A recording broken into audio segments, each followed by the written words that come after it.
ரகசிய வருகை என்பது ஆயத்தத்தோடு கூட காத்து கொண்டிருக்கிற மணவாட்டியை மணவாளன் எடுத்துக்கொண்டு செல்ல போகிறார். இதற்காகவே நாமும் ஆயத்தப்பட வேண்டும். தனது மணவாட்டியான திருச்சபைக்காக மீண்டும் வரப்போகிறதை குறித்து கற்பிக்கவே 10 கன்னிகைகளின் ஓமையை குறித்து மத்தேயு 25ஆம் அதிகாரம் 1ஆம் வசனத்திலிருந்து 13ஆம் வசனம் வரை இயேசு கிறிஸ்து நமக்காக கற்றுக் கொடுக்கிறதை நாம் பார்க்கிறோம். ஆயத்தமாயிராத 5 கன்னிகைகள் மணவாளனால் கைவிடப்பட்டதை படிக்கும்போது மிகுந்த வருத்தம் அளிக்கிற ஒரு சம்பவம். 1 கொரிந்தியர் 15ஆம் அதிகாரம் 19ஆம் வசனத்தின்படி, இன்மைக்காக மாத்திரம் நாம் கிறிஸ்துவின் மேல் நம்பிக்கை உள்ளவர்களாய் இருந்தால் எல்லா மனுஷரை பார்க்கிலும் பரிதவிக்கப்படத்தக்கவர்களாய் இருப்போம். இந்த பூமியில் உள்ள மனுஷர்களை காட்டிலும் எடுத்துக்கொள்ளப்படுதலின் போது கைவிடப்பட்ட கிறிஸ்தவர்களுடைய நிலைமை மிகவும் பரிதவிக்கப்பட்ட ஒரு நிலைமையாக இருக்க போகிறது. இந்த ஊமையில் புத்தியில்லாத 5 கன்னிகைகள் பரிசுத்தமுள்ளவர்கள் தான், ஆனால் ஆயத்தம் என்று சொல்லப்படுகிற எண்ணெயை வைத்துக் கொள்ளாமல் இருந்தார்கள் என்று நாம் பார்க்கிறோம். இதிலிருந்து என்ன தெரிகிறது?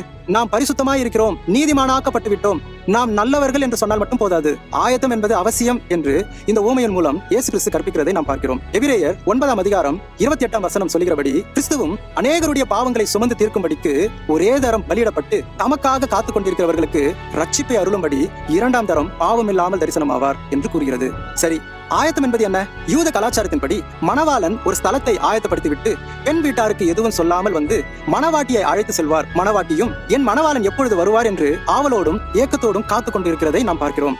அதுபோல மணவாளனாகிய இயேசு கிறிஸ்து நமக்காக ஒரு ஸ்தலத்தை ஏற்படுத்திவிட்டு எப்பொழுது மணவாளன் வருவார் என்று அறிவிக்காமல் அவர் வரப்போகிறார். மத்தேயு 24இல் கடைசி காலத்தில் இவைகள் எல்லாம் சம்பவிக்கும் என்று சொல்லியிருக்கிற நாட்களில் தான் இப்பொழுது நாம் வாழ்ந்து கொண்டிருக்கிறோம். இந்த நாட்களில் தான் இயேசு கிறிஸ்து வரப்போகிறார். அவர் வரும்பொழுது மணவாட்டியாகிய நாம் பிதாவினுடைய சித்தத்தை செய்து முடித்துவிட்டு ஆவலோடும் ஏக்கத்தோடும் காத்து கொண்டிருக்க வேண்டும். ஆனால் நம்முடைய இருதயம் இவ்வுலக ஆசைகளிலும் பணம், பேர், புகழ், அந்தஸ்து, ஆஸ்தி, எதிர்காலத்துக்காக சேர்த்து வைத்துக் கொண்டிருந்தால் அவருக்காக ஆவலோடு எதிர்பார்க்கிற ஒரு இருதயமும் ஏக்கமும் அவர் மேல் வைக்க வேண்டிய விசுவாசமும் இருக்காது.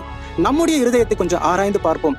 இதற்கு முன்பாக சொன்ன இந்த உலக காரியம் நம்ம இருக்கிறதா? இல்ல எப்போது என் மணவாளன் வரப்போகிறார், நான் எப்போது அவரை சந்திப்பேன், அவரோடு கூட நித்தியமாய் எப்பொழுது வாழப்போகிறேன் என்று மணவாளனுக்காக இயங்குகிறதா? 1 கொரிந்தியர் 15ஆம் அதிகாரம் 51ஆம் வசனத்தில், இதோ ஒரு ரகசியத்தை உங்களுக்கு அறிவிக்கிறேன், நாம் எல்லாரும் நித்திரை அடைவதில்லை, ஆகிலும் கடைசி எக்காலம் தொனிக்கும் போது ஒரு நிமிஷத்திலே ஒரு இமைப்பொழுதிலே நாம் எல்லாரும் மறுரூபமாக்கப்படுவோம் என்று பவுல் சொல்லுகிறபடி இந்த உலகத்தின் ஆசைகளை வெறுத்து என் மணவாளனுக்காக ஏக்கத்தோடும் ஆவலோடும் காத்து கொண்டிருக்கிற மணவாட்டிக்கு தான் கடைசி எக்காலம் தொனிக்கிற சத்தம் கேட்கப்படும். கடைசி நாட்களில் வரப்போகும் உபத்திரவத்திலிருந்து காப்பாற்றும்படி அவர்களை கொண்டு போக இயேசு சீக்கிரம் வரப்போகிறார். ஆகவே இயேசு கிறிஸ்துவின் மேல் விசுவாசம் உள்ள ஒவ்வொருவரும் விழிப்புடனும் விடாமுயற்சியுடனும் முற்றிலும் ஆயத்தமாயிருப்பது அவசியமாயிருக்கிறது.